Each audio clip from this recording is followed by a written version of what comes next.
بسم الله الرحمن الرحیم. کتێبخانەی ڕۆشنایی دەنجی. ناوی کتێب 100 هۆکار بۆ سەرخستنی پێغەمبەر صلی الله عليه وسلم. ئامادەکردنی لیژنەیەکی جیهانی بۆ سەرخستنی کۆتا پێغەمبەرمان صلی الله عليه وسلم. ناوی وەرجێڕ عەبدوڵڵا خالید عەبدولحەمید. پێداچوونەوەی مامۆستا سەلاحەددین عەبدولکەریم. ژمارەی سپاردن 346. زنجیرەی چواردە لە زنجیرە ڕێنماییەکانی ڕێگەی ڕاست. نۆرە و ساڵی چاپی سێەم 2013. تیراژ 1000 دانە. چاپخانەی شارستان سلێمانی. تایب هێمن کەریم عەزیز. دیزاینی بەرگ ئاسۆ جەباری. لە خوێندنەوەی ڕەسوول وەرتی. کارە دەنجیەکانی ستافی ڕۆشنایی دەنجی. پێشەچی وەرجێڕ. إن الحمد لله نحمده ونستعينه ونستغفره ونعوذ بالله من شرور أنفسنا ومن سيئات أعمالنا. من يهد الله فلا مضل له ومن يضلل فلا هادي له.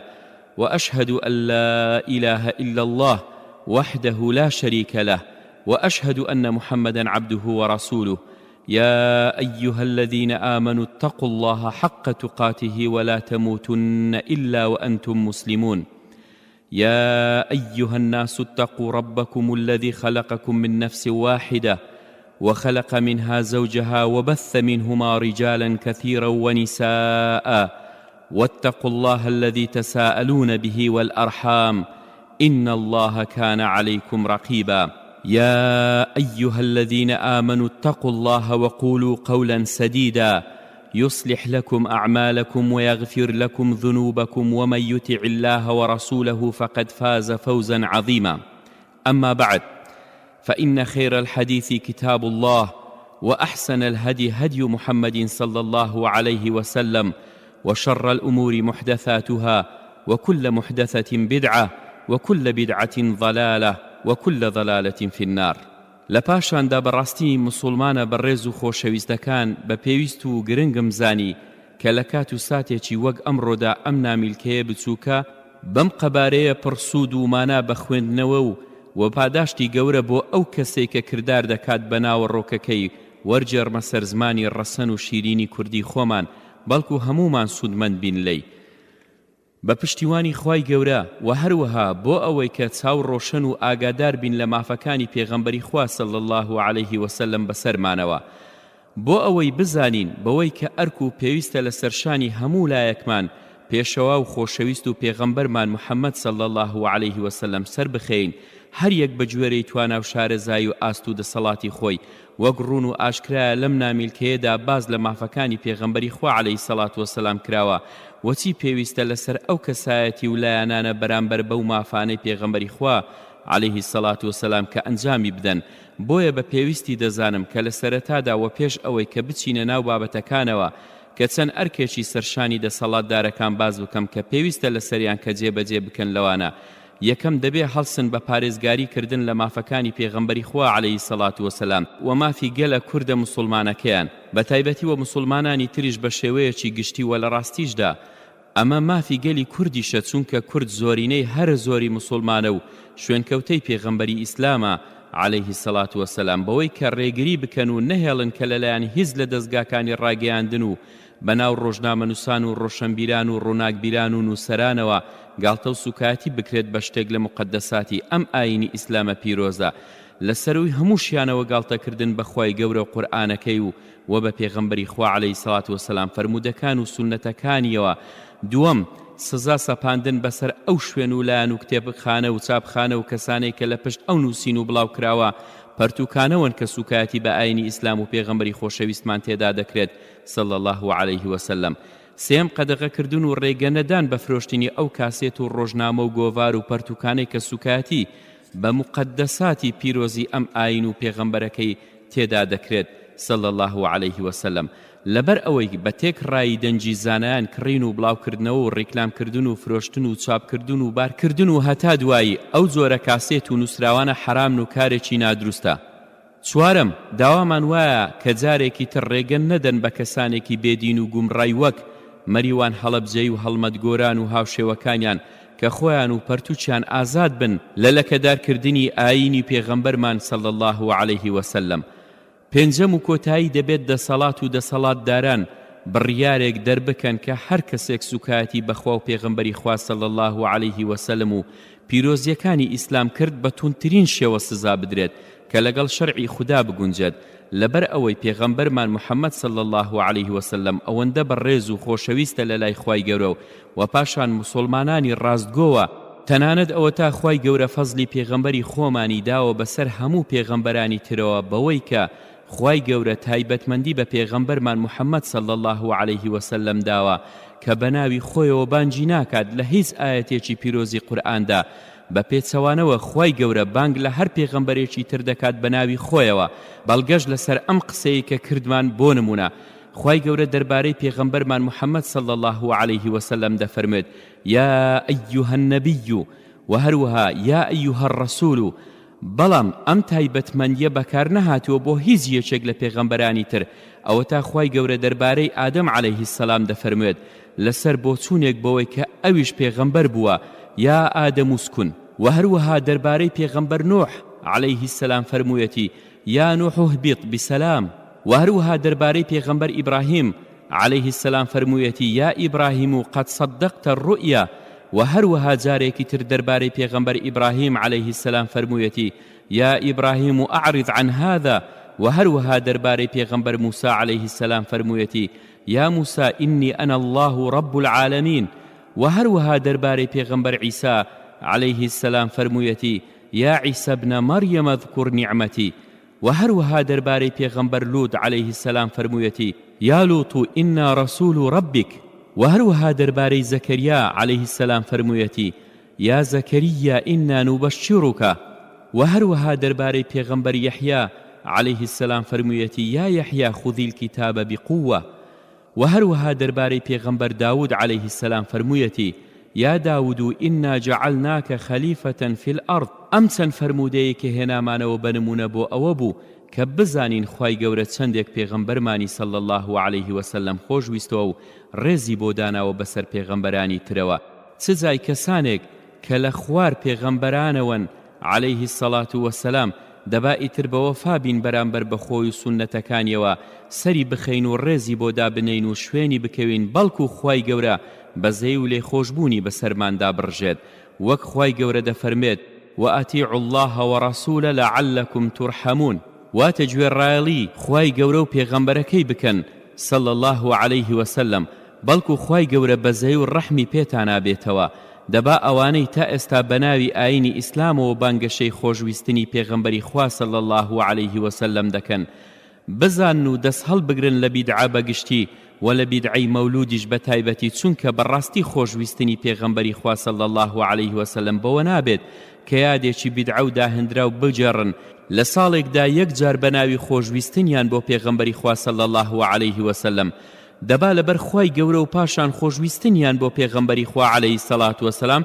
دەست هەڵبگرن و واز بهێنن لەو کارە نادروستە و چەندەها کاری نادروستی تر و هەروەها ئەو کەسانەی کە خۆیان بە هەڵگری بانگەوازی ئیسلامی دەزانن کە ناوێکی گەورەیان لە خۆیان ناوە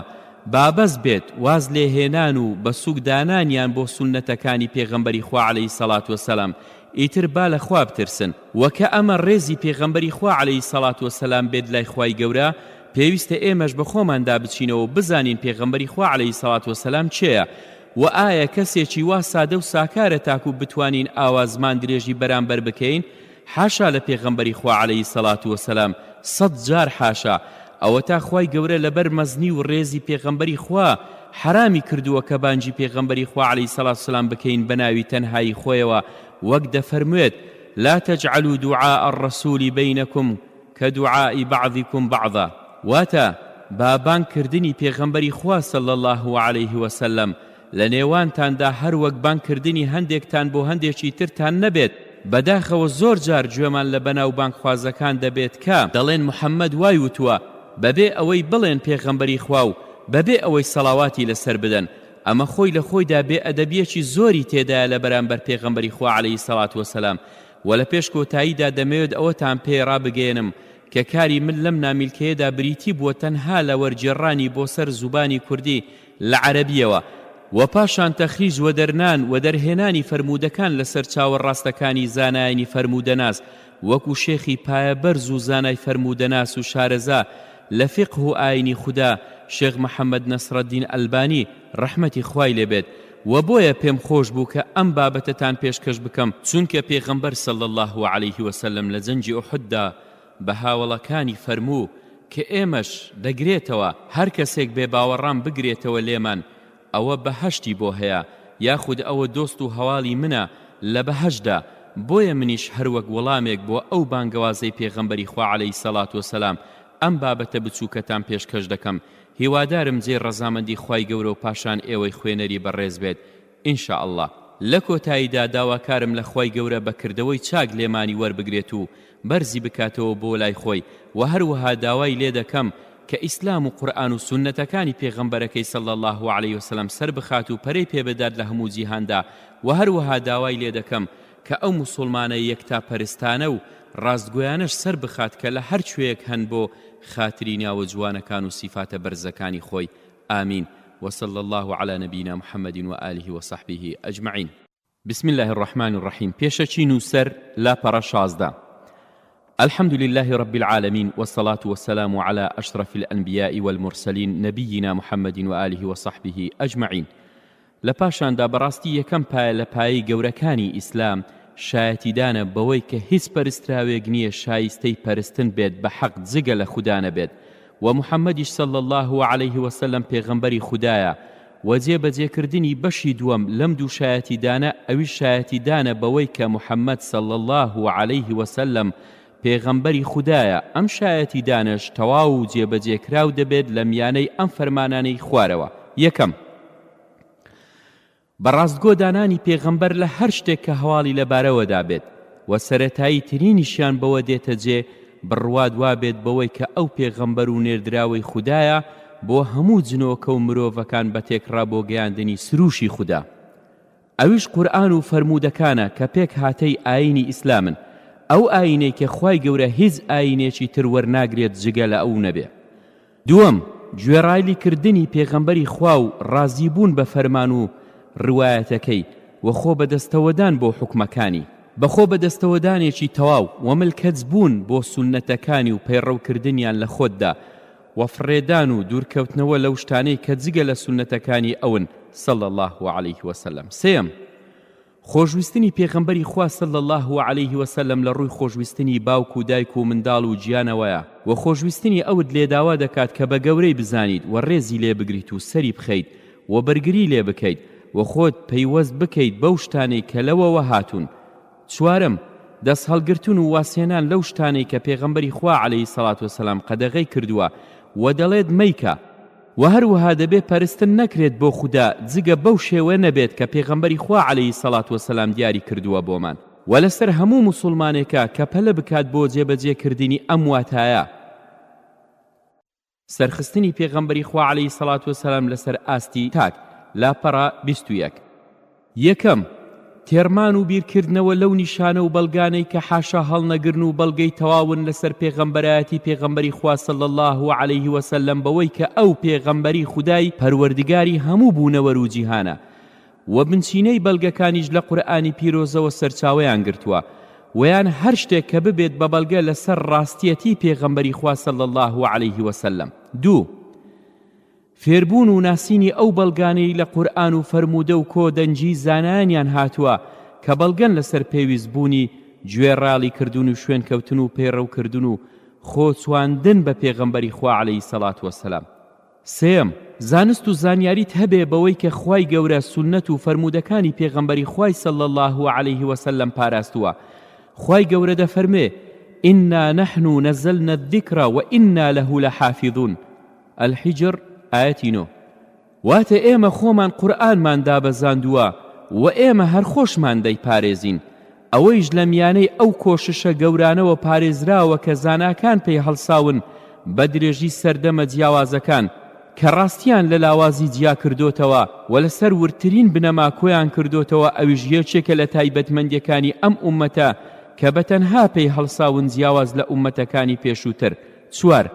هەست لا دروستبوون بە خۆشویستنت بۆ پێغەمبەری خوا صلی الله عليه وسلم لە دڵدا ئەویش بەیادکردنەوەی جوانترین سیفات و تایبەتمەندیەکانی دەبێت لە ڕووی ڕواڵەت و دروستبوون و خۆڕەوشتیەوە و ئەو پەرتوکانەی کە باز لە خۆڕەوشتە جوان و بەرزەکانی دەکات و هەوڵ بدەین بیان خوێنینەوە بۆ ئەوەی زیاتر شارەزای ژیانی بین و بەڕاستی پێغەمبەری خوا صلی الله علیه وسلم تەواوی واتای مرۆیی تێدا کۆبۆتەوە لە ڕووی شێواز و ڕوخسار و ڕەوشتیدا. خدا فەرموویەتی وإنك لعلى خلق عظيم بەڕاستی تۆ ئەی محەممەد صلی الله عليه وسلم لە ڕووی هەموو خۆڕەوشتە بەرز و گەورەکانەوەیت. 5 بەبیرهێنانەوە و باسکردنی گەورەی چاکە و دەستگرتن و یارمەتیدانی پێغەمبەری خوا صلی الله عليه وسلم لەسەر هەر یەک لە ئێمەی مسلماندا لەبەر ئەوەی ئەو بوو ئاین و پەیامی خوای گەورەی گەیاند بە ئێمە بە چاکترین و تەواوترین شێوە بە دڵنیاییەوە بە بێکەم و کوڕی پەیامەکەی خودای گەورەی گەیاند و ئامانەتەکەشی جێبەجێ کرد و ئامۆژگاری ئوممەتەکەیشی کرد.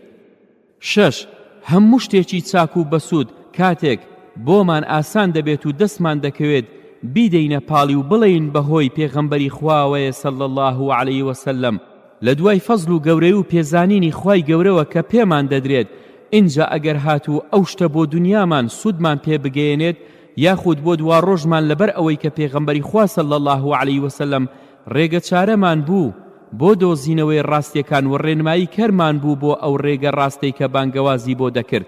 دەی خودای گەورە پاداشتی بداتەوە لە زیاتی ئێمە بە چاکترین پاداش کە پاداشتی پێغەمبەرێکی دابێتەوە لە زیاتی ئوممەتەکەی و نردراوێک لە زیاتی نەتەوەکەی.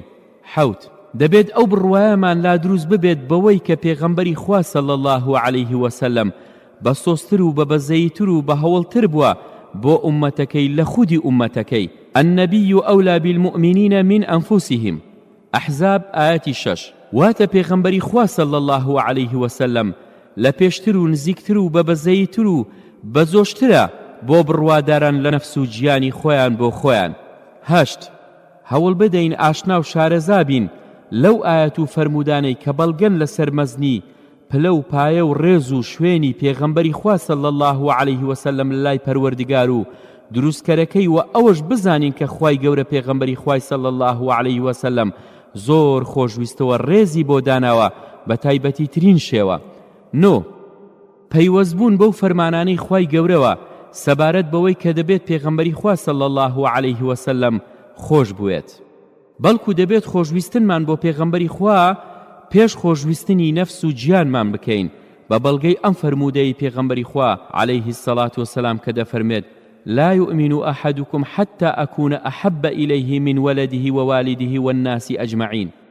واتا هیچ کەسێک لە ئێوە ئیمان و بڕوای تەواو نییە تاکو منی لە ماڵ و مناڵ و دایک و باوک و هەموو خەڵکی خۆشتر نەوێت. دا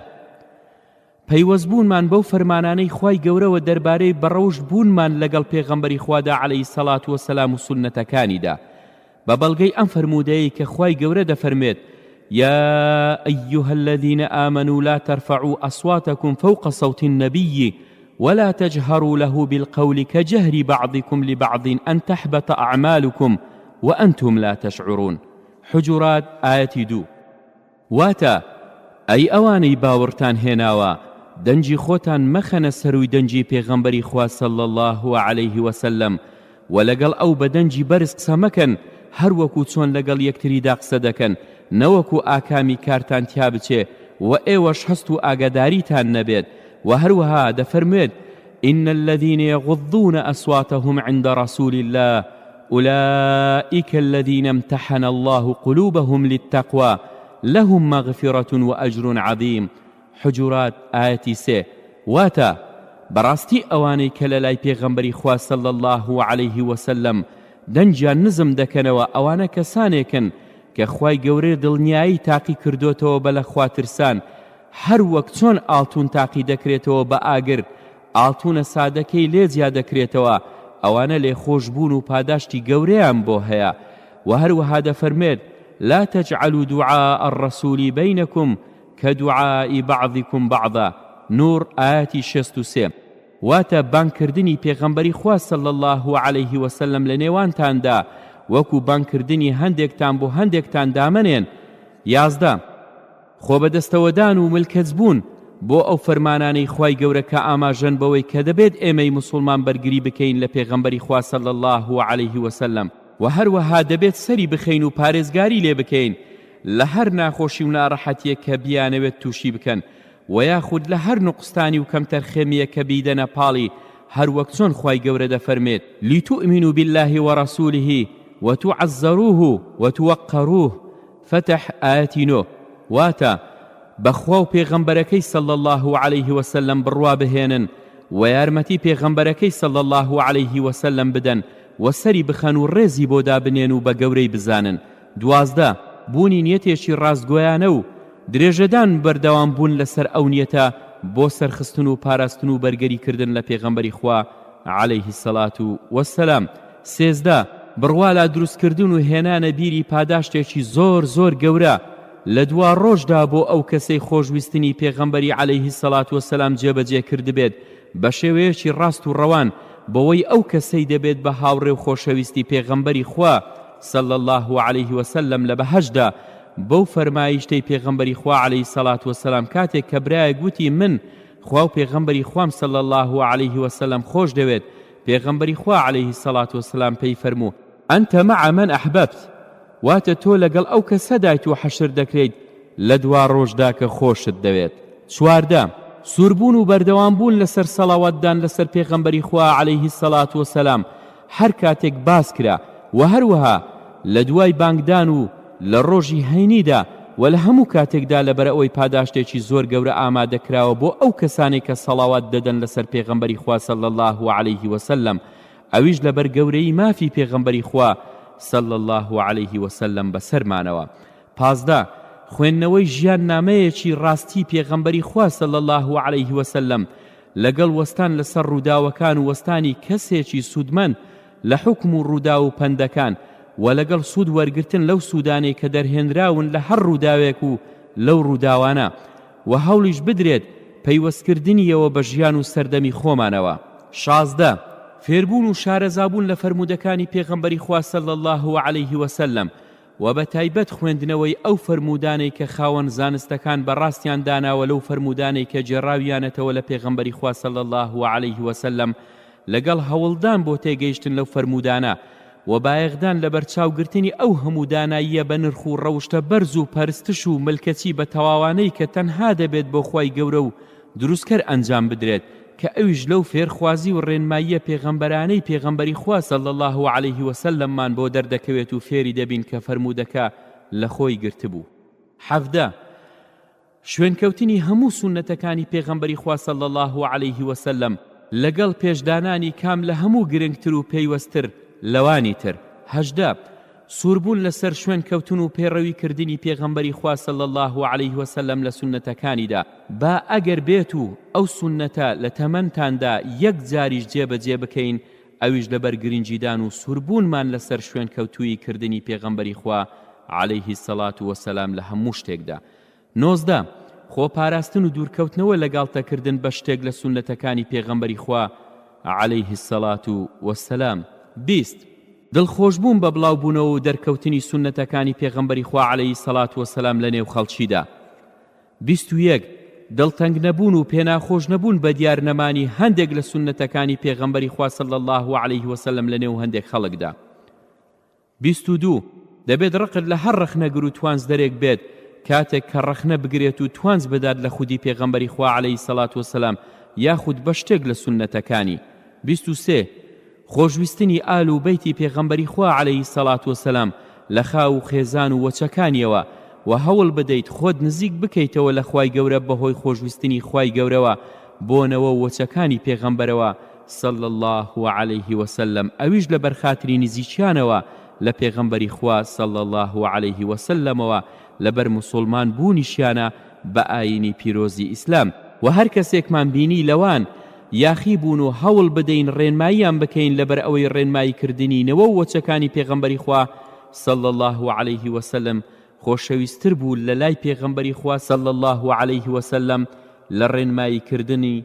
جگە لەوان هەر وەک چۆن ئیمامی عومەری کوڕی خەتاب رضی الله عنهما بە عەباسی مامی پێغەمبەری صلی الله عليه وسلم فەرموو لەسەر خۆ بە ئەی عەباس سوێند بەخوا بە موسڵمان بوونی تۆ کاتێک کە ئەو ڕۆژەی موسڵمان بوویت خۆشەویستتر بووی لەلام لە موسڵمان بوونی خەتاب و من بۆیە پێم خۆشتر بوو بەس تەنها لەبەر ئەوەی کە زانیتم مسلمان بوونی تۆ خۆشویسترە لە لای پێغەمبەری خوا صلی الله عليه وسلم لە مسلمان بوونی خەتابی باوکم. 24 کارکردن بە وەسیەت نامەی پێغەمبەری خوا صلی الله عليه وسلم لەبارەی خاو و خێزان و وەچەکانیەوە کاتێک فەرموویەتی ئوذەکیڕکم الله فی ئەهلی بەیتی، دەتان ترسێنم بە خودای گەورە و خوداتان یاد دەخەمەوە بەوەی کە ئاگاتان لە خاو و خێزان و وەچەکانم بێت. 3 جار دووبارەی کردەوە. خۆشویستنی هاوڵانی پێغەمبەری خوا صلی الله عليه وسلم وەڕێز بۆ دانانیان و بڕوابوون بە چاکە و فەزلیان بەسەر ئەوانەی کە لە دوای ئەوان هاتوون لە ڕووی زانست و کردار و پلە و پایان لە لای خوای گەورە و ڕق لێبوونی هەر کەسێک کە توانجیان لێ بدات و سوکایەتیان پێ بکات یاخود لە پلە و پایە و ڕێزیان کەم بکاتەوە. 26 خۆشویستنی زانایان و ڕێز بۆ دانانیان ئەوەیش لەبەر پلە و پایە و پەیوەندیانەوە بە میراتگریانی پێغەمبەری خواوە صلی الله عليه وسلم و لەبەر ئەوەی زانایان میراتگری پێغەمبەرانن بۆیە مافی خۆشویستن و ڕێزی بۆ دانانیان هەیە کە ئەویش یەکێکە لە مافەکانی پێغەمبەری خوا صلی الله عليه وسلم بەسەر ئومەتەکەیەوە. سەرخستنی پێغەمبەری خوا صلی الله عليه وسلم لەسەر ئاستی خێزان و کۆمەلگا لاپەڕە 35. 27 پەروەردەکردنی نەوەکان لەسەر خۆشویستنیان بۆ پێغەمبەری خوا عليه الصلاة والسلام. 28 پەروەردەکردنی نەوەکان لەسەر پەیڕەوی کردنیان و خۆچواندنیان بە پێغەمبەری خوا صلی الله عليه وسلم لە هەموو کار و کاتەکانی ژیاندا. 29 بوون و وەدەستهێنانی ئەو پەرتوکانەی کە دەربارەی ژیان نامەی پێغەمبەری خوا صلی الله عليه وسلم نووسراوە. 30 بوون و وەدەستنانی ئەو شریت و کاسێتانەی کە دەربارەی ژیان نامەی پێغەمبەری خوا عليه الصلاة والسلام دەدوێن. 31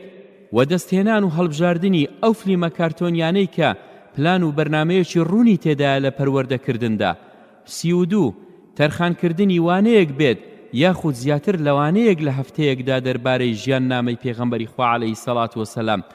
و خاو و خێزانیشی لە دەور کۆ بکرێتەوە بۆ سوود وەرگرتن و شارەزابوون لە ژیانی پیرۆزیدا. 33 شوێنکەوتێکردن و خۆچواندنی پیاوان بە پێغەمبەری خوا لە مامەڵەکردنیاندا لەگەڵ خاو و خێزاندا. 34 هاندانی نەوەکان بۆ لەبەرکردن و جێبەجێکردنی ئەو ویردانەی کە لە پێغەمبەری خواوە صلی الله عليه وسلم بە سەحیحی هاتوون.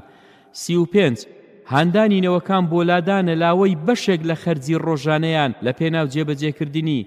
کردەوەی بۆ هەندێ لە فەرموودەکان وەکو زامنکردن و دەستەبەرکردنی هەتیوان وەنان پێدان و یارمەتیدانی هەژاران و نەداران. 36 ڕاهێنان و فێرکردن و نەوەکان لەسەر بەکارهێنانیان بۆ چیرۆک و نمونەی پێغەمبەرەکانیان لە فەرموودەدا وەکو بڕواداری تێگەیشت و وریا و ژیرە. بڕوادار 2 جار لە کونیەکەوە پەیوە نادرێت. یەسیڕ وەلا توعەسیڕ ئاسانکار بن نە قوڕسکار. 37 دانانی پێش بڕچەی خێزانیەکان دەربارەی ژیان نامەی پێغەمبەری خوا صلی الله عليه وسلم. 38 پێناسە و شارەزاکردنی خێزانە موسڵمانەکان بە ژیانی پێغەمبەری خوا صلی الله عليه وسلم لە میانی جێبەجێکردنی پرۆژەی ڕۆژێک لە ماڵی پێغەمبەری خودادا صلی الله عليه وسلم. سەرخستنی پێغەمبەری خوا صلی الله عليه وسلم لەسەر ئاستی بەشەکانی فێرکردن و فەرمانبەرەکانی لاپەڕە 39 ڕواندن و چاندنی خۆشویستنی پێغەمبەری خوا صلی الله عليه وسلم لە دڵی قوتابیانی کوڕ و کچدا لە میانەی دەرخستنی مافی پێغەمبەری خوا صلی الله عليه وسلم بەسەر ئومەتەکەیەوە. 40 زۆر بەستنی ئەو کۆڕانەی کە چەند لایەنێک لە ژیان و کەسایەتی پێغەمبەری خوا صلی الله عليه وسلم دەخەنە ڕوو. 41 هاندانی بەرپرسانی بەشەکانی فێرکردن بۆ زیادکردنی وانەیەک لەسەر ژیان نامەی پێغەمبەری خوا عليه الصلاة والسلام بۆ پرۆگرامەکانی فێرکردن و توێژینەوە ئیسلامیەکان لە بەشە پسپۆڕیە مرۆییەکان. 42 کارکردن بۆ دەوڵەمەندکردن و بەخشین لە پێناودانانی چەند مینبەرێک بۆ توێژینەوە و ژیان نامەی پێغەمبەری خوا عليه الصلاة والسلام لە دانیشگا ڕۆژ ئاوا بەناوبانگەکاندا. 43 هاندانی لێکۆڵەرانی زانستی لە بواری ژیان نامەی پێغەمبەری خوا عليه الصلاة والسلام بە شێوەیەکی تایبەتی و لێکۆڵەرەوانیش بە شێوەیەکی گشتی بۆ دانان و ئامادەکردنی ئەو پەرتوکانی کە لە بواری فەرموودەدا نووسراون بە چەندەها ئامادەکراوی جۆرا و جۆرەوە باسی کردارەکانی جەنگاوەر و سیفاتەکانیانەوە باسکردنی خۆڕەوشت و ڕەفتار. 44 کارکردن بۆ کردنەوەی پێشەنگا لە قوتابخانە و وەزانکۆکان کە ببێتە هۆی ناساندنی پێغەمبەری خوا عەلەیهی سەڵات وەسەلام لەگەڵ ڕەچاوکردن و نیشاندانی نمونەیەکی جوگرافی سەبارەت بە چۆنیەتی سەرهەڵدان و گەشەکردنی ئیسلام. 45 تەرخانکردنی گۆشەیەکی تایبەت لە کتێبخانەکەدا کە سەرجەم ئەو بابەتانە بگرێتە خۆ کە پەیوەستن بە پێغەمبەری خوا صلی الله علیه وسلم و ژیاننامەکەی و گرنگیشی پێ بدرێت و لە شوێنێکی دیار و بەرچاویدا بنرێت. 46 کارکردن بۆ ئامادەکردنی فەرهەنگێکی ئەکادیمی دەوڵەمەند سەبارەت بە ژیانی پێغەمبەری خوا عەلەیهی سەڵات وەسەلامەوە گونجاو بێت وەک سەرچاوەیەک بەکار بهێنرێت وەریش بژێردرێت بۆ چەندەها زمانی جیهانی. 47 بەرپاکردن و دانانی پێشبڕچەیەکی ساڵانە بۆ قوتابیانی کوڕ و کز بۆ باشترین لێکۆڵینەوە لە بواری ژیاننامەی پێغەمبەری خوا صلی الله علیه وسلم و هەروەها کۆمەڵە خەڵاتێکی بە نرخیشی بۆ تەرخان بکرێت. 48 دانانی خیوەتگەی لاوان کە ئەو کۆمەڵە چالاکیانە لە خۆ بگرێت کە دەبێتە هۆکاری چاندنی خۆشویستنی پێغەمبەری خوا صلی الله علیه وسلم لە دڵەکاندا و هەروەها ببێتە هۆکاری پەیوەستبوونیان بە سونەتەکانی پێغەمبەری خوا صلی الله علیه وسلم. 49 دانان و کردنەوەی خولی ڕاهێنانی تایبەت بۆ ئامادەکردنی سەرپەرشتیارانی پۆڵەکان بۆ پەیڕەوکردنیان و خۆچواندنیان بە پێغەمبەری خوا عەلەیهی سەڵات وەسەلام. 50 ڕوونکردنەوەی تایبەتمەندیەکانی بانگەواز و پەیامەکەی پێغەمبەری خوا عەلەیهی سەڵات وەسەلام بەوەی کە ئەو نێردراوە لەلایەن خوای گەورەوە بە ئایینێکی واسهێنان لە هاوبەش بۆ خوا پەیداکردن و ڕووکردنە خوای گەورە لێک خواپەرستیدا حیز ناڕەحەتی و قورسی و گرانیەکی تێدا نییە و مەبەستی سەرەکیش لە بانگەوازەکەی پێغەمبەری خوا عەلەیهی سەڵات وەسەلام سووربوونی بوو لەسەر ڕێنماییکردنی خەڵکی بەتێکڕا بۆ تاککردنەوەی پەرستەکان بۆ خوای بەندەکان. 51 کارکردن بۆ بانگەوازکردنی خەڵکی و ڕێنماییکردنیان بۆ لای ئەم ئاینە بەتێکڕای و ڕەگەز و هۆزەکانیانەوە. 52 ڕوونکردنەوە و دەرخستنی هەموو سیفات و ئاواڵناوەکانی پێغەمبەری خوا عەلەیهی سەڵات وسەلام لە ڕووی دیمەن و ڕەوشتیەوە پێشبوون و دوایبوونی بە پێغەمبەری خوا عەلەیهی سەڵات وسەلام. 53 ڕوونکردنەوە و خستنە ڕووی فەزڵ و چاکەکانی پێغەمبەری خوا صلی الله علیه وسلم و تایبەتمەندیەکانی ئومەتەکەشی بە شێوەیەکی جوان. 54 ڕوونکردنەوە و دەرخستنی هەڵوێست و مامەڵەکردنی پێغەمبەری خوا صلی الله علیه وسلم لەگەڵ خێزان و هاوسێ و هاوڵەکانیدا. 55 ڕوونکردنەوەی چۆنیەتی مامەڵەکردنی پێغەمبەری خوا عەلەیهی سەڵات وەسەلام لەگەڵ دوژمنەکانیدا لە گاور و جوولەکە و هاوبەش بۆ خوا بڕیاردەر و دووڕوەکان.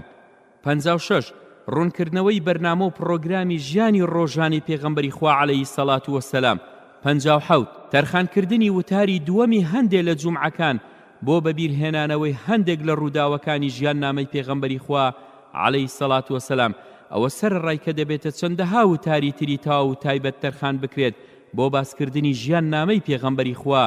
عەلەیهی سەڵات وەسەلام لە کاتێکەوە بۆ کاتێکی تر بە گوێرەی ڕووداوەکان. 58 پەیوەستبوون و دڵلابوون بۆ ئەو ئاەتانەی کە باز لە پێغەمبەری خوا صلی الله علیه وسلم دەکەن لە کاتێکدا کە لە نوێژدا دەخوێندرێت بۆ ماوەی 3 تا 5 خولەک. 59 زیادکردنی کۆمەڵە بازنەیەک بۆ لەبەرکردنی فەرمودەکانی پێغەمبەری خوا صلی الله علیه وسلم لە پاڵ بازنەکانی لەبەرکردنی قورئانی پیرۆز لە مزگەوتدا. 6 ڕاستکردنەوەی ئەو بۆچوونە هەڵانەی کە لە لای زۆرێک لە خەڵکی دروست بووە دەربارەی سونەتەکانی پێغەمبەری خوا صلی الله علیه وسلم و هەروەها بانگەواز بکرێت بۆ دەستگرتن بەو سونەت و فەرمودانەی کە ڕاستن و سەحیحن بە شێوازێکی ئاسان و ڕوون. 61 بەبیرهێنانەوە و باسکردنی فتوای زانایانی ئەم ئومەتە بۆ موسڵمانان و گوێگرانتان بەتایبەت ئەو فتوانەی کە سەبارەت بە حکم و سزای ئەو کەسانەی کە قسە و سوکاتی بە پێغەمبەری ئەم ئومەتە دەکەن صلی الله علیه وسلم تەنانەت ئەگەر بابەت و قسە و سوکایەتی کەمیش بێت و هەروەها بۆ موسڵمانانی ڕوون بکەیتەوە بۆەوەی کە واجب و پێویستە لە سەریان لە بەرامبەر ئەو کەسانەی ئەو وتە و ڕەفتاریان بێت بەرامبەر بەخوا و پێغەمبەری خوا صلی الله علیه وسلم بەوەی دەبێت کە ڕقیان لێیان بێت و خۆیان لێیان بەری بکەن و حاشایان لێ بکەن و لە ڕێزی موسڵمانان ژنیان ژمێرن. 62 کارکردن بۆ جێڕانەوەی خەڵکی بۆ لای ئاینەکەیان ئەویش لە میانی خستنە ڕووی تێر و تەسەلەوە دەبێت بۆ هەڵوێستە بانگەوازەکەیانی پێغەمبەری خوا عەلەیهی سەڵات وەسەلام. 63 وریاکردنەوە و هۆشداریدان بە خەڵکی سەبارەت بە هۆکارە بینرا و بیسترا و خوێندراوەکان لە زیادەڕەویکردنیان بە پێغەمبەری خودا صلی الله عليه وسلم و هەروەها ئەو ئاەتانەشیان بۆ ڕوون بکرێتەوە کە باز لە حرامەتی زیادەڕەوی کردن دەکەن بۆ نمونە یەکێک لەو ئاەتانەی وەک خوای گەورە دەفەرمێت لا تغلو في دينكم واتە زێدەڕەوی مەکەن لە ئاینەکەتاندا و بە هەمان شێوە ئەو فەرمودانش باز بکەیت کە تایبەتن بەم بوارەوە بۆ نمونە ئەم فەرمودەی پێغەمبەری خوا عەلەیهی سەڵات وەسەلام کە دەفەرموێت لە سنووری خۆم بەرزم مەکەنەوە و پێمدا هەڵمەدەن هەروەک چۆن گاورەکان عیسای کوڕی مەریەمیان عەلەیهی سەلام لە سنووری خۆی دەرکرد و پێیدا هەڵیاندا هەروەها ڕوونشی بکەیتەوە کە خۆشویستنی ڕاستگۆیانە و ڕاستەقینەش بۆ پێغەمبەری خوا عەلەیهی سەڵات وەسەلام بە شوێن کەوتنی دەبێت و دەبێت خەڵکیش ئاگادار بکەیتەوە لە زەرەر و زیانی بیدعەتیەکان و شوێن کەوتوانی هەوا و ئارەزووی خۆیان 64 هانی خەڵکی بدەیت بۆ ئەوەی ژیاننامەی پێغەمبەری خوا صلی الله عليه وسلم بخوێننەوە لەسەر چاوەڕاستیەکانەوە و هەوڵیش بدە ناونیشانی ئەو سەرچاوە و پەرتوکانەیان پێ بناسێنیت کە باز لە ژیاننامەی دەکەن 65 پوچەڵکردنەوە و بەدرۆخستنەوەی ئەو گومان و قسە پوچانەی کەوا دەوروژێندرێت سەبارەت بە پێغەمبەری خوا عەلەیهی سەڵات وەسەلام و ژیاننامەکەی سەرخستنی پێغەمبەری خوا صلی الله عليه وسلم لەسەر ئاستی ڕووناکبیران و ڕۆشنبیران و ڕاگەیەنەران و ڕۆژنامەنووسان 66 دەرخستنی کەسایەتی پێغەمبەری خوا عەلەیهی سەڵات وەسەلام تایبەت مەندیەکانی ئوممەتەکەی لە میانی بڵاوکردنەوەکانیدا و هەروەها باس و گفتوگۆش بکرێت لەو بوارەوە بە تایبەت لە بۆنەکانی ڕاگەیاندن و ڕووناکبیریدا 67 بڵاو نەکردنەوەی هەر بابەتێک کە سوکایەتی کردنی تێدا بێت بە سونەتەکانی پێغەمبەری خوا صلی الله عليه وسلم 68 بەرەنگار بوونەوەی ڕاگەیاندنی ڕۆژ ئاوایی و جوولەکە و دوژمنکارەکان و هەروەها بەرپەرچی ئەو گومان و پروپاگەندانش بدرێتەوە کە سەبارەت بە ئاین و پێغەمبەرەکەمان صلی الله عليه وسلم دەوروژێنرێن 69 بەستنی چاوپێکەوتین و ڕۆژنامەگەری و ڕاگەیاندنی ڕووناکبیری لەگەڵ دادپەروەرانی غەیری موسڵمانەکان و هەروەها قسە و گفتوگۆ بکرێت لەگەڵیاندا دەربارەی پێغەمبەری خوا عەلەیهی سەڵات وەسەلام و پەیامەکەی 7 بڵاوکردنەوەی ئەو شتانەی کە دادپەروەرە غەیرە موسڵمانەکان وتویانە سەبارەت بە پێغەمبەری خوا عەلەیهی سەڵات وەسەلام 71 بەستنی کۆڕ و کۆبوونەوەی ڕووناکبیری بۆ خستنە ڕووی بەرنامە و ژیاننامەی پێغەمبەری خوا صلی الله عليه وسلم و هەروەها ئەوەش ڕوون بکەیتەوە کە بەرنامە و ڕێبازەکەی پێغەمبەری خوا گونجا و شیاوە بۆ هەموو کات و سات و شوێنێک 72 ئامادەکردنی پێشبڕکێی ڕاگەیاندنەوانی دەربارەی ژیاننامەی پێغەمبەری خوا صلی الله عليه وسلم و کۆمەڵە خەڵاتێکی بە نرخیشی بۆ تەرخان بکرێت 73 بڵاوکردنەوە و نووسینی چەند سەروتار و چیرۆک و نامیلکەیەک لەبارەی پێغەمبەری خوا صلی الله عليه وسلم بدوێن 74 پێشنیار بکرێت لەلای سەرنووسەری ڕۆژنامە و گۆڤارەکان بۆ تەرخانکردنی سوچێک لە ڕۆژنامە و گۆڤارەکانیان بۆ ڕوونکردنەوەی ئەو ئاەت و فەرمودانەی کە بەڵگەن لەسەر پێویست بوونی خۆشویستنی پێغەمبەری خوا عەلەیهی سەڵات وەسەلام هەروەها ئەوەش ڕوون بکرێتەوە کە خۆشویستنی پێغەمبەری خوا صلی الله عليه وسلم دەبێت لە پێش خۆشویستنی منداڵ و دایک و باوک و هەموو خەڵکیەوە دابنرێت بەڵکو لە پێش نەفس و گیانی مرۆڤیشەوە دابنرێت و ئەو خۆشویستنەش ئەوەت لێ دەخوازێت کە پێغەمبەری خوا عەلەیهی سەڵات وەسەلام بە گەورە بزانیت و ڕێزی بۆ دابنیت و شوێنی بکەویت و وتە و قسەکانیشی بخەیتە پێش وتە و قسەی هەموو کەسێکەوە لە دروستکراوەکان 75 پێشنیار بکرێت لە لای بەڕێوەبەرانی کەناڵە ئاسمانیەکان بۆ ئامادەکردنی چەندەها بەرنامەی تایبەتکراو بە ژیاننامە و چۆنیەتی مامەڵەکردنی پێغەمبەری خوا صلی الله عليه وسلم لەگەڵ خێزان و مناڵ و هەواڵان و دوژمنەکانیدا وەجگە لەمانەش لە سیفەتە دیمەنی و ڕواڵەتی و ڕەوشتەکانی تریشی باز بکرێت 76 هانی دامەزرێنەران و دەستگاکان و بەرهەمهێنەری ڕاگەیاندراوی بدرێت بۆ ئەوەی هەڵسن بە بەرهەمهێنانی چەند شریت و کاسێتێکی ڤیدیۆیی کە ژیاننامەی پیرۆزەکەی پێغەمبەری خوا عەلەیهی سەڵات وسەلامی تێدا نمایش بکرێت بە شێوەیەکی کارامە و پێشگەریانە و ئارەزومەندانە 77 هانی وێستگەکانی تەلەڤیزیۆنی ناوخۆی و کەناڵە ئاسمانیەکان بدرێت بۆ بەرهێنان و پەخشکردنی چەندین فیلم کارتۆنێک بۆ تازە پێگەیشتوان کە باز لە ژیاننامە و خۆڕەوشتی پێغەمبەری خوا عەلەیهی سەڵات وسەلام بکات و هەندێک چیرۆکی تریش لە سونەت و فەرمودەکانی پێغەمبەری خوا عەلەیهی سەڵات وسەلام هاتوون و باس کراون سەرخستنی پێغەمبەری خوا صلی الله عليه وسلم لەسەر ئاستی دامەزراوە خێرخوازی و بانگەواز خوازیەکان لاپەڕە 53. 78. دروستکردن و پێکهێنانی چەند لیژنەیەک یاخود چەند بەش و دەستگایەک بۆ ئەوەی ئەرچی بەرگریکردن و سەرخستنی پێغەمبەری خوا صلی الله علیه وسلم بگرنە ئەستۆ. 79. تەرخانکردنی چەند شوێنێک لە پێشەنگاکان و کۆنگرە ناوخۆیی و نێودەوڵەتیەکان کەوا دامەزراوەکان بەشداری تێدا دەکەن بۆ نمایشکردنی ئەو پەرتوک و شریت و کاسێتە ڕەنجی و دەنجانەی کە تایبەتمەندیەکانی پەیامەکەی پێغەمبەری خوا صلی الله علیه وسلمی تێدا دەخەنە ڕوو. 80. تەرخانکردنی چەند جێگەیەکی هەمیشەیی بۆ بڵاوکردنەوەی شریت و کاسێت و پەرتوک. 81. تەرخانکردنی خەڵاتێکی بەنرخ و پێورا و کە لە پێشتردا ڕێکەوت بێتن لەسەری بۆ باشترین خزمەتکاری فەرموودە و ژیان نامەی پێغەمبەری خوا عەلەیهی سەڵات وەسەلام و هەروەها ئامادەکردنی ئاهەنگێکی ڕێزلێنانی ساڵانە بەو بۆنەیەوە کە تایبەت کەسایەتیە گەورەکانی بۆ بانگ بکرێت. 82. لە ئەستۆ گرتنی بە چاپگەیاندنی ئەو پەرتوکانەی کە باز لە ژیان نامەی پێغەمبەری خوا صلی الله علیه وسلم دەکەن بە زمانە بیانیەکان و بێگانەکان و هەروەها دابەشی بکەیت بەسەر سەنتەرەکانی ڕۆژهەڵات ناسان و کتێبخانە گشتیەکان و زانکۆیەکانی هەموو جیهان. 83. دەرکردنی گۆڤارێک یاخود پەخشنامەیەکی مانگانە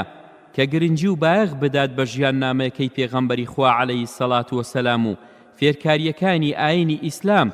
و ببێتە هۆکارێکیش بۆ ناساندن و خستنە ڕووی خۆڕەوشت و سیفاتەکانی ئەم ئومەتە ڕەوشتە بەرزەکان و هەموو لایەنە جوانەکانی ئەم ئاینە پیرۆزەی کە پێغەمبەرمان صلی الله علیه وسلم محەممەد پێی هاتووە. 84. تەرخانکردنی چەند سندوقێکی بەخشین بۆ دەوڵەمەندکردن و پشتیوانیکردنی ئەو هەڵمەتانەی کە دەدرێت بۆ سەرخستنی پێغەمبەری خوا صلی الله علیه وسلم و هەروەها ببێتە هۆکارێکیش بۆ کردنی ئەو کەسانی کە دەیانەوێت شت بنووسن و وەربژێڕن لە دەربارەی ژیاننامەی پێغەمبەری خوا صلی الله علیه وسلم و هەروەها پشتیوانیەکیش بێت بۆ ئەوەی بتواندرێت بەهۆی ئەو یارمەتیانەوە چەند ماڵپەڕێک دروست بکرێت لەسەر تۆڕە جیهانیەکان. سەرخستنی پێغەمبەری خوا صلی الله علیه وسلم لەسەر ئاستی فەرمانبەرانی تۆڕی جاڵجاڵۆکەی ئەنتەرنێت و خاوەن ماڵپەڕەکان. لاپەڕە 55. 85. کۆمەڵەیەک پێک بهێندرێت بۆ سەرپەرشتیاریکردنی خستنە ڕووی هەموو لایەنە باشەکانی ئەم ئاینە پیرۆزەی ئیسلام و هەروەها ڕوونیشی بکەنەوە کە تێڕوانینی ئیسلام و شوێنکەوتوانی پێغەمبەر بە تێکڕای پێغەمبەران عەلا نەبینەوە عەلەیهیم السەڵات وەسەلام بە یەک شێوە و پلەیە دەربڕینی خۆشەویستی بۆیان و جگە لەمەش لەو بابەتانەی تری کە پەیوەستن بەم باسەوە. 86. کردنەوەی چەند ماڵپەڕێک یاخود چەند کۆڕ و کۆڕبەندێک لەسەر ماڵپەڕەکان و یاخود تەرخانکردنی چەند بەشێک لەو ماڵپەڕانەی کە ئەمڕۆ هەن بۆ زیاتر گرنگیدان و بایەغدان بە ژیان نامەی پێغەمبەرەکەی ئیسلام صلی الله علیه وسلم هەروەها ئەوەی پەیامە پیرۆزە جیهانیەکەی زیاتر بۆ خەڵکی ڕوون بکەیتەوە ئاشکرای بکەیت. 87. بەشداریکردن لە گفتوگۆی بەسوود و لەسەرخۆ لەگەڵ ئەوانەی کە غەیری موسڵمانن و هەروەها بانجام بکەیت بۆ تاو توێکردنی کەسایەتی پێغەمبەری خوا صلی الله علیه وسلم ئەو ئاینە پیرۆزەی کە پێی هاتووە. 88. دەستەبەرکردن و یاخود لە پەراوێزدانانی ئەو نامە ئەلیکترۆنیانەی کە دەنێردرێت بۆ لیستە پۆستەکان با تایبەت بێ بە هەندێ لە فەرموودە و ئامۆژگاریەکانی پێغەمبەری خوا صلی الله علیه وسلم. 89. ئامادەکردنی پەخشێکی ئەلیکترۆنی لە کاتێکەوە بۆ کاتێکی تر دەربارەی بانگەواز و کەسایەتی پێغەمبەری خوا صلی الله علیه وسلم بە تایبەتی لە بۆنەکان و ڕووداوە کتوپڕەکانی کە لە ناکاو دێنە ئاراوە بەویستی خوا. 90. ڕیکلامکردن و جاردان لەوە گەڕهێنەرە بەناو بانگەکانی توێژینەوە سەبارەت بە هەندێک لەو پەرتوک و وتانەی کە باز لە پێغەمبەری خوا صلی الله علیه وسلم دەکەن. سەرخستنی پێغەمبەری خوا صلی الله علیه وسلم لەسەر ئاستی دەوڵەمەندان و سەرمایەداران و دەسەڵاتدارە موسڵمانەکان لاپەڕە 57. 91. پشتگیریکردنی ئەو چاڵاکیە بانکخوازیانەی کە پەیوەستن بە ژیان نامەی شکۆدارەکەی پێغەمبەری خوا صلی الله علیه وسلم. 92. چاپکردنی ئەو پۆستەر و هەڵواسراوانەی کە هەندێ لە فەرموودەکان و ئامۆژگاریەکانی پێغەمبەری صلی الله علیه وسلم لەخۆ گرتووە. 93. هاوکاری و بەشداری بکەیت لە دانان و کردنەوەی کەناڵی ئاسمانی و ئێزگە و ئەو گۆڤارانەی کە باز لە ئیسلام و پێغەمبەری ئیسلام دەکەن صلی الله علیه وسلم بە چەندەها زمانی جۆرا و جۆر بە تایبەتی و لە سەرووی هەمووشیانەوە زمانی ئینگلیزی. 94 بەکرێگرتنی چەند خولەچێک لە کەناڵ و ئێزگە بەیانیەکان بۆ نمایشکردن و خستنە ڕووی توێژینەوە زانستیەکان و زانست و وتارەکانی کە سەبارەت بە ئیسلام و پێغەمبەری ئیسلام صلی الله علیه وسلم کراون و نووسراون و دراون. 95 دروستکردن و کردنەوەی چەند سەنتەرێکی تایبەت کراو بە لێکۆڵینەوە و تاو توێکردنی ژیان نامەکەی پێغەمبەری خوا صلی الله علیه وسلم. پاشانیش ئەو لێکۆڵینەوانە وەربژێردرێتە سەر زمانی جیهانیەکان. 96 دروستکردن و کردنەوەی چەند مۆزەخانە و کتێبخانەیەکی تایبەت کراو بە ژیان نامە و کە لە پورە شکۆدار و مەزنەکەی پێغەمبەری خوا صلی الله علیه وسلم. 97 دروستکردن و کردنەوەی چەند ماڵپەڕێک لەسەر تۆڕی ئینتەرنێت کە تایبەت بکرێت بە ژیان نامە و فەرموودەی شکۆدارەکانی پێغەمبەری خوا صلی الله علیه وسلم. 98 چاپکردن و بڵاوکردنەوەی ئەو پەرتووک و کەسێت و بەرنامە ڕاگەیاندنانەی کە باسی جوانیەکانی ئەم ئاینە دەخاتە ڕوو کە پێغەمبەری خوا صلی الله علیه وسلم پێی هاتووە لەگەڵ دەرخستن و خستنە ڕووی لایەنی ڕواڵەت و شێواز و ڕەوشتە بەرزەکانی پێغەمبەری خوا ئەم ئوممەتە صلی الله علیه وسلم بە چەندەها زمان بە تایبەتیش زمانی ئینگلیزی. 99 بەشداری بکەیت لە پێشبڕچێی بانگەواز خوازیەکانی کە گرنگی و بایەغ دەدەن بە ژیان نامەی پێغەمبەری خوا صلی الله علیه وسلم و هەروەها بڕەپارەیەکیشی بۆ تەرخان بکرێت وەک هەندان و پشتگیریکردنێک بۆیان لەسەر ئەو کارێک کە ئەنجامی دەدەن. ژمارە 100 بۆ تۆی جێدەهێڵین بۆ ئەوەی تەواوی بکەیت و بۆمانی بنێریت لەسەر ناونیشانی لیژنەکە کەواتە لە کۆتاییدا بۆمان دەرکەوت ئەی برای موسڵمانم و خوشتی موسڵمانم ئەوەی کە زۆر پێویستە لەسەر هەمووان کە جێبەجێی بکەین هەر کەس بە گوێرەی توانای خۆی کە هەڵسین بەسەر خستنی پێغەمبەری پێشەوا و خۆشەویستمان محەممەد صلی الله علیه وسلم. ئالەبەر ئەمە بوو کە ئەم یاداشتنامە و یادکەرەوەیەمان ئامادە کرد بۆتان تاکو هیچ کەسێک لە ئێمە بەهانە و بیانووی نەمێنێت لە لای خوای گەورە. دەی با هەمومان پێکەوە کار بکەین بۆ بڵاوکردنەوەی دابشکردنی ئەم نامیلکەیە و هەروەها بانگەوازی خاو و خێزان و سەرجەم خەڵکی بکەین لە میانی دانیشتنە خێزانیەکان و گفتوگۆ تەلەڤیزۆنیەکان و نامە مۆبایلەکان بۆ سەرخستنی پێغەمبەری خوا صلی الله علیه وسلم. تەواو بووم لە وەرجێڕانی ئەم نامیلکە بە سوودە لە ڕۆژی چوارشەممە ڕەبیع الئەوەل بڕواری 23 1428 بەرامبەر بە 11 چواری 2007 وصلى الله على نبينا محمد وآله وصحبه أجمعين. کتێبخانەی ڕۆشنایی دەنجی یەکەمین کتێبخانەی دەنجی ئاینی بە زمانی شیرینی کوردی. کتێبخانەی دەنجی ئاینی بە زمانی شیرینی کوردی. کتێبخانەی ڕۆشنایی دەنجی تیشکێک بۆ مێژوو، سەرنجێک بۆ ئەمڕۆ، ژیریەک بۆ داهاتوو. کتێبخانەی ڕۆشنایی دەنجی ڕۆشناییەک لە پەڕاوە ڕاستیەکان بەرەو دڵە شەکەت و ماندووەکان. ڕۆشنایی دەنجی زەنجێک بۆ بێداری، خۆراکێک بۆ مێشک. ڕۆشنایی دەنجی بۆ گەاندنی ڕەخنە و پێشنیارەکانتان بۆ دەستکەوتنی کتێبەکانی کتێبخانەی ڕۆشنایی دەنجی پەیوەندی بکەن بە ژمارە تەلەفۆنەکانی کۆڕک 075 442 0872 زین 0782 442 0872 بەڕێوەبەری کتێبخانەی ڕۆشنایی دەنجی هاوکار محەممەد. ڕۆشنایی دەنجی 35 2017 بەرامبەر بە 4 ڕەمەضانی 1438 کۆچی.